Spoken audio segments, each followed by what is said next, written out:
Hi, Jenny here. I'm planting out some tomato seedlings at the moment, just sitting on my back steps in the sun. It's beautiful. 6 o'clock in the evening. It stays light really long in Sweden. And I wanted to talk about using bokashi in pots when you're replanting tomatoes or whatever. Now, I'm not going to do it all in real life, just talk about it because it's too much, things to manage. But basically, I have this pot and I have this tomato, and also I have all these little guys, mini tomatoes that I want to plant out into slightly bigger pots like this. So how to use bokashi? What are the options we have? We have bokashi from the bucket, we have bokashi bran, and we have the bokashi liquid that comes out of the bucket for fertilizer. How would I use those if I had this combination? And down here I just have a sack of soil because I haven't made specific bokashi soil at the moment. I don't have any ready.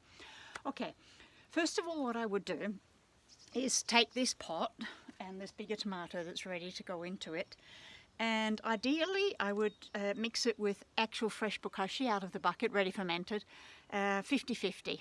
So therefore 1/4 of normal potting mix like this, and normal drainage in the bottom, a layer of bokashi representing 50% of what you will fill it with, and then a top layer of potting mix.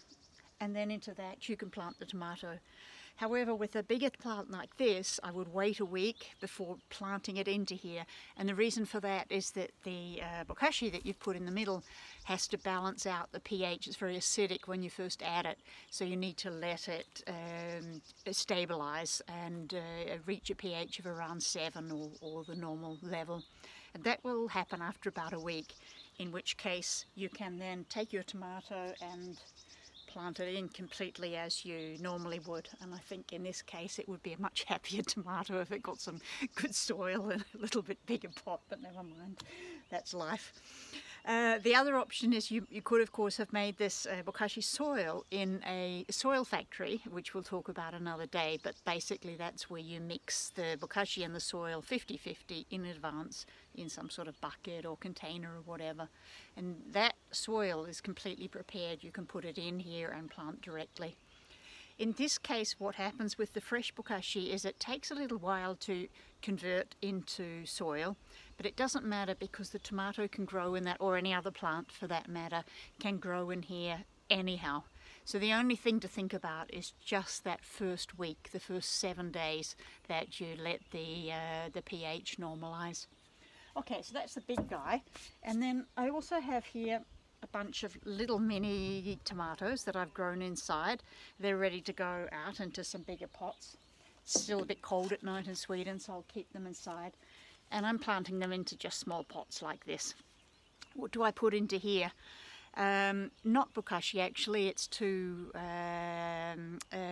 rough, the size of it. If you had ready bokashi soil maybe. In this case I just have normal potting mix. It's commercial stuff, it's nothing special.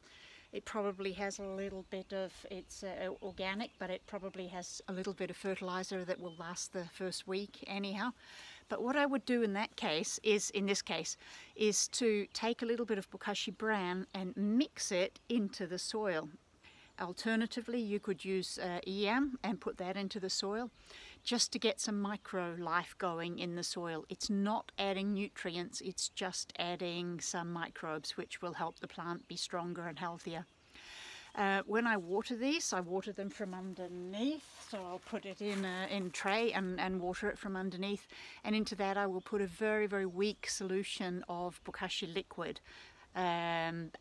Somewhere technically around 1 to 1,000, but anyway, a much lighter dilution than the normal 1%, basically a couple of teaspoons in a big watering can, and that will just gradually give them some nutrients to grow on, increasing that of course to 1%, 1 to 100 when they get a bit bigger, or it seems like they can cope with it. That's basically it. what I do with these little guys. So you have the option fresh bokashi, bokashi liquid and bokashi brown, or even EM if you've got that available and a ready to use liquid version. So that's it. Just try to get some microbes into your plants, whatever you do, because they'll be much happier than they are otherwise. That's it. See you.